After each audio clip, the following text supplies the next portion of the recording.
And now, it's time for another Dice Tower review with Tom Vasel. Hi, welcome to the Dice Tower. I'm Melody Vasel, and this is my dad. Oh, I'm Tom Vasel.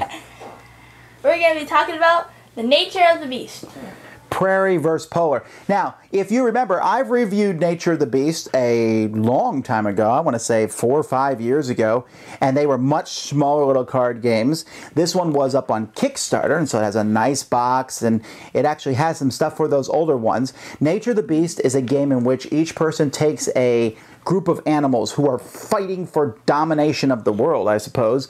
And you take those and fight someone else. So here you have, in this box, Prairie versus Polar, but there already was suburban and city and farm. You know, I'm still waiting for jungle.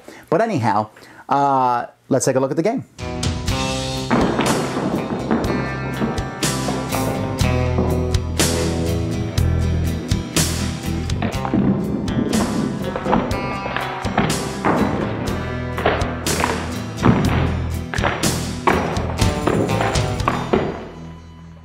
In Nature of the Beast, you'll take 3 of these boards together, although you technically don't even need these boards. It's just to form a 9x9 grid. And they have different terrain for the different armies. In this set, there are 2 armies. There are the Polar and the Prairie. Those are the 2 sets that are added. However, the set also comes with a whole extra deck of cards that can be used. And some of them are for Polar, some of them are for Prairie. Some of them are for the previous sets like city and suburbs and such. But you will decide which army you're going to play. And then you'll get 2 decks. You'll get a troops deck, and then you will also get a tricks deck. Now, you have a board here, and the whole goal of this game is one of 2 things. It is either to get one of your troop cards in every single space of this 9-space board, or you can play a short game where you're only playing with 6 spaces, or to have your opponent's fury reach 10. So each player has a favor and fury. This is how much humans like you. Fury is how much they are ready to kill you. You can start with them at any number you want that is both at the start the same. Because favor is something you'll be able to spend during the course of the game that will help you out. And if your fury ever reaches 10, your opponent wins the game.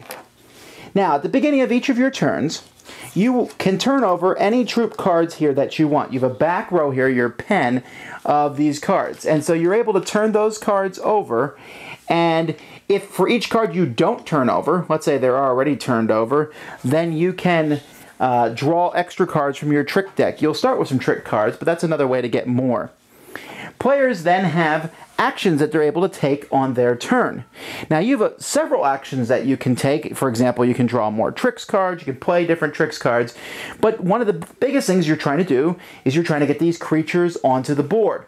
So to do that, you would recruit them. So let's take a look at a creature. Here we have the snowy owl, and there's a lot of information on this. It shows what kind of terrain he is when you're building your deck, what kind of movement. This one has flight. It doesn't, you know, that's different cards might affect it. Here's an attack value, here's a recruiting value, there's a wits value. And then you'll notice some arrows on the card. And those arrows show the directions that it can move once it's on the board. And then down here, maybe there's a special ability. So let's say I want to get this snowy owl onto the board. Well, this snowy owl has a recruitment cost of 5. And there's 2 ways I can do that. I can discard other cards down here looking at their recruiting. So here's 1, and this penguin has 4. And that's clout, by the way. I'm calling it recruiting. That's clout. I could discard both of those. That would give me 4. That wouldn't be enough to get this snowy owl out there. So instead, I think I'll discard the snowy owl because he has 3 clout. And that will let me put the perky penguin on the board. So you can always discard people. And then when you do that, you'll bring out more troops to immediately take their places. Now, in the future, let's say in the future, I want to bring out someone, so I look here, and oh, here's a Ram Vanguard. He's 5. So I could discard this Ice Weasel for 1. I could discard this bird here for 2 more. That's 3, but I need 5. But I can tap the Perky Penguin. This game calls it Tilt. But anyway, it's tap. And I can use his clout. So once you have animals on the board, you can tilt them. Now, untilting them costs an action, so you got to be careful. And untilted animals can be in danger from being attacked.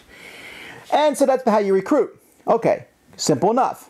Another action you can take is move, and you simply follow your arrows. Now, as you're moving, some animals are not going to be able to move in every space. Now, the perky penguin can, because he can move diagonally backwards, or he can move up, forwards, one, or sideways as he's moving. While the ram vanguard can only move diagonally. So if I start him here, he is only ever going to be able to get to these 4 spaces. If I start him here, he'll only be able to get to those spots. So you're going to have to be maneuvering your creatures around. So many of your actions will be recruiting creatures and then moving them on the board.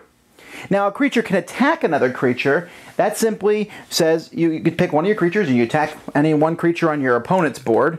And then you will just take your attack, and every animal who has an arrow pointed at you can be tilted to add one to your attack. And every animal that's tilted that has an arrow pointing towards the animal you're attacking can also tilt, and they'll add one to the defense. And there's other cards and things that you can add, and some creatures, legendary creatures, let you discard a card to add one, and there might be special cards that you'll play from your tricks deck. One of the nice things I really like about this game, incidentally, is with these tricks cards, there's little icons that show you which ones can be used in battle, and like this one, play after trashing an animal in battle, untilt your combatant. But each of these arrows, when you use them, it shows an arrow, and the arrows have different symbols. If it's pointing towards me, that means play it on my turn. If there's a 1 in it, that means take an action. If it's black, that means increase your fury. If it's pointing upwards, that means I can use it on an opponent's turn. And so there's different symbols on these, and it makes it very simple as to when to play the different cards. But anyway, back to a battle. The losing animal is trash, taken off the board, and the attacker will go up 1 in fury. So you can attack people, but you won't be able to attack too many times during a game because there's not too many ways to decrease fury. There's different other cards you can play. There are location cards that you can play. Once you have a certain number of cloud out there, you can put these cards down in a certain area, and then those cards will give special abilities. There are special cards that I showed you already that were in the game. There's equipment cards that you can equip on top of creatures that they can use. For example, I might give one of my creatures a plastic sled here. It costs me 1 favor to do that, but once I do that, this animal can make a free move action every turn. You can have humans who will show up, and humans will show up next to one of the rows, and for this human to show up, I need to be in Dark Nature. Humans have a requirement. Dark Nature is when you get halfway. There's a lot of cards that can only be played when you're in Dark Nature, which also means you're about to die, and humans are getting kind of irritated. Humans will give you special abilities, and so there's all different kinds of cards that can be played over the course of the game. So that's basically it. Again, you're trying to fill up your board first, be the first one to fill up your board, or to make your opponent's fury go up to 10. Alright, now, when I played it way back when, Melody didn't play it back then. This is Melody's first opportunity to interact with the game. What did you think? I really liked it. It kind of... I don't know. Well, I liked it because the animals were like fighting against each other, and I love animals, and the different types and how they are like stronger than others.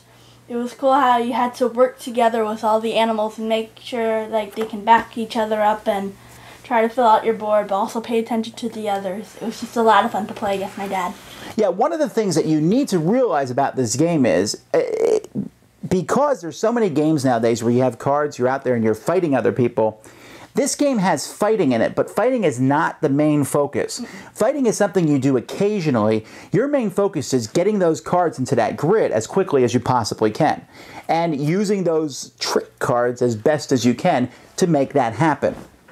I like the game. I actually wish there was more fighting in it, but I also realize that this is a different style game, and I like how you're filling that grid out and putting them, and I also think it's very interesting that each of the decks of the game feel very different.